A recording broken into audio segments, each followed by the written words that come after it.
Alright, today I'm going to show you how to install an Eibach 10mm spacer for the front of your 02 to 07 Wrx. So these wheels are 17x9 plus 45 RPF ones, and they have a 255/40 on them. So I guess the fronts of these rubbed my struts when I first put them on, so I had to order these spacers.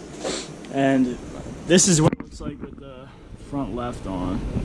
It sits pretty flush. But that's after the 10mm spacer, so that's what it's going to look like when I'm done. So after you get the car fully in the air, then you can take the lug nuts all the way off and take the wheel off. So the first thing you're going to do is take a 14mm socket and your 3/8 ratchet and just take off this bolt here and the one on the lower part of the caliper here. After you get these two bolts top and bottom out, then you want to take this apart from this.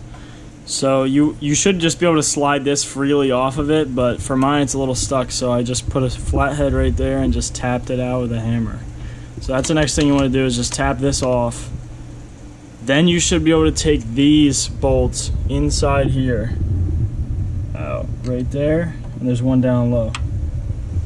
After you get that piece off, you should be able to see the bolts a little bit easier. Right there, right down there. But this top one you can't use the 17mm socket on, at least for my car, because this nut is in the way here. So you just have to use a boxed in wrench for this top one, but you can still use the ratchet for the bottom one. So do that next, then on to the next step. One more thing that I forgot to mention is that once you loosen this top bolt, you don't want to take it out the whole way, because once you take out the top one and you go to loosen the bottom one, this whole piece will just turn. So you want to make sure you keep that bolt in the top, that way the bottom one has something to pull against, if that makes sense. So just make sure you don't take this one the whole way out once you break it. So once you get the caliper off the whole way, you get those two bolts out. Then you just set that to the side. Then you can take off the rotor. Now there's nothing holding on the rotor, except for maybe a little bit of rust, but on my car I know that these aren't OEM rotors, so I don't think I'm gonna have an issue. But if yours are rusted, you can use an M8 by 1 1/4 bolt and just thread it into this hole right here. You thread it into there and thread it into there and just slowly go back and forth tightening it. It'll push the rotor away from the hub. So if yours are rusted, that's one thing you can do. Just make sure you put PV Blaster around this little ring for the axle, and then you should be good. But if yours aren't very rusted, all you have to do is just wiggle them and they'll come free. Like mine's already loose, you can see. So once you take the rotor off, then it goes on to the next step. Take the rotor off, set that aside. Get the rotor off, all you have to do is literally take your hammer and just pound the studs until they come out.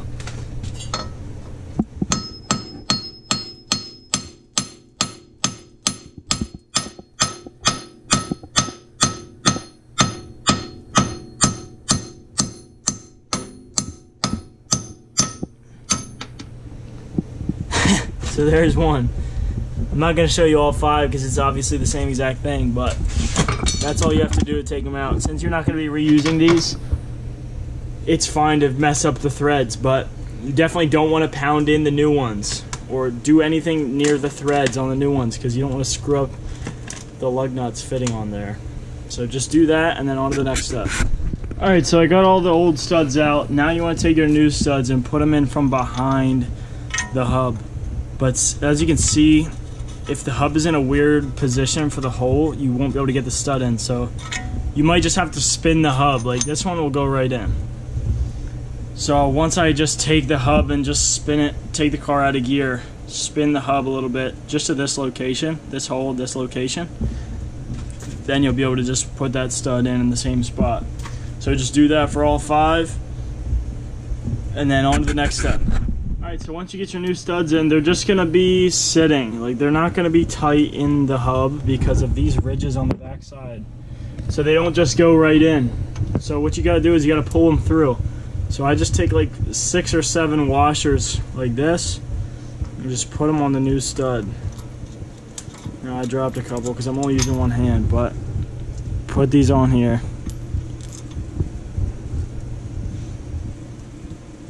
Then you're going to take your lug nut and you're going to just thread it on to the new stud barely. You're going to thread it the whole way on there until it's tight. And then what you're going to see is that whenever you use your ratchet or whatever you use, I'm just using this little gun. Once you use whatever you need to on there, you can pull it through. So you'll see the stud coming through once I start using the gun.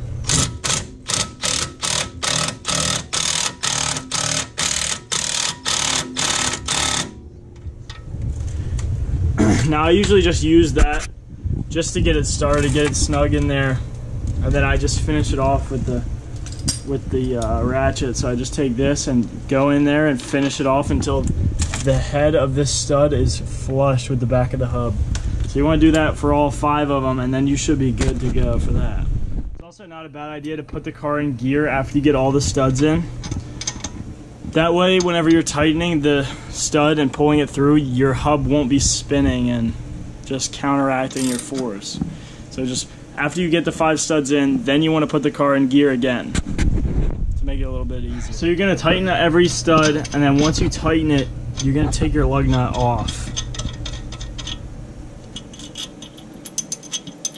Take the washers off. So now you'll see the stud is the whole way in there. That one is tight, that one's not going anywhere. So you're gonna do that the whole way around. But I like to switch the lug nut so that you don't strip the threads off the inside of the one. So once you go to a new stud, just switch to a new lug nut, put the washers on, and keep doing all that. Alright guys, so once you get the studs set, everything's tight, then you want to put the rotor back on, followed by this piece. You're gonna put that back in there, like this. That's gonna go in there. Then you're gonna get the pads, put the pads in there.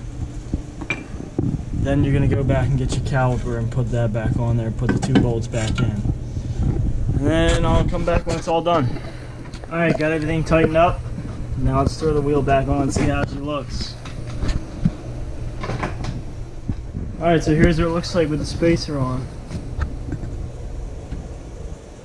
Real flush. Still got some room there. Another thing I forgot to mention is that you guys want to make sure that you have the correct hub-centric rings if you're running aftermarket wheels. Like, I had to get some hub-centric rings to go from the RPF1 to the Subaru OEM hub, because if you don't do that, then your wheel will vibrate while you're driving. So you want to make sure that you have the hub-centric rings. I think they're like $5 or $6 on Amazon or eBay, so just make sure you pick those up before you run your aftermarket wheels, unless the hubs match, then you're good. But so here she is. Finally can drive it without it rubbing the strut. So I'm sure if you guys have a 17x9 plus 45 on your WRX, you're probably gonna run into the same issue I did. So just pick up the spacers. They were like 130 bucks. I got them off Rally Sport Direct because they ship pretty quick, but so it wasn't too bad of an install. Thanks for watching the video, guys. Be sure to like, comment, and subscribe, and let me know if you want to see more videos like this. See ya.